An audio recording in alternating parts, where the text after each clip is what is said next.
It's the mid-1980s, and a man is travelling on a train on his own. The man is respectable and educated, and he has a full head of curly dark hair, and he's about 35 years old, which is old enough to know better. He's not a child, not a young man.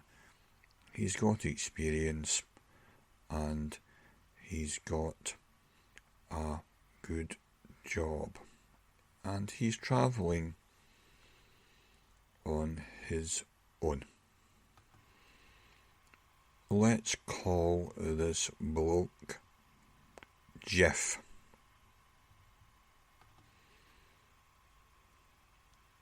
The train is full.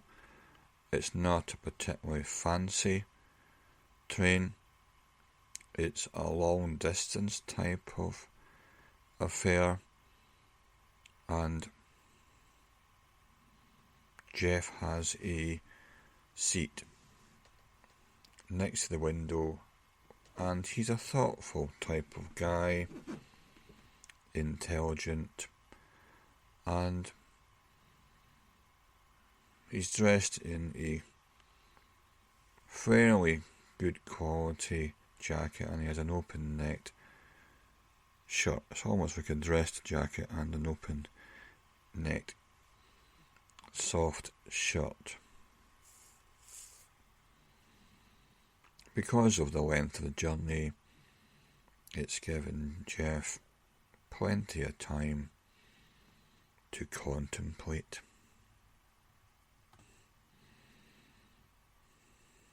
On the opposite seat from him, there's a well-dressed businessman type of person who's senior. This senior guy is a businessman type, and he's in his late 50s, around about 60, and he has a very tight knot in his blue tie, and he's wearing a crisp white shirt over a dark blue jacket. The senior guy has a world-weary look on his face. Looks like he's seen a thing or two, and most of his hair is there, silver in colour, and he's reading a newspaper, and occasionally, as he turns the pages, he glances over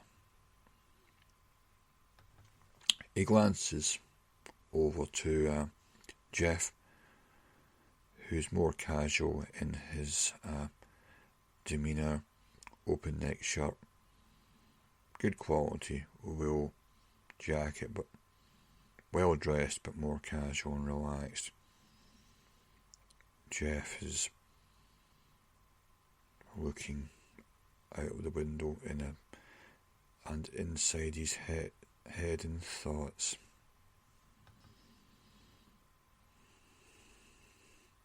The businessman glances away from his newspaper for a moment, looking out to the back end of nowhere, where we're seeing industrial buildings, scrap heaps, all sorts of stuff. The kind of thing you don't normally see from the front of houses, but when you're on a train tracks by their nature going through the outskirts and the back end of places, you're seeing lots of broken down buildings and wasteland and other structures.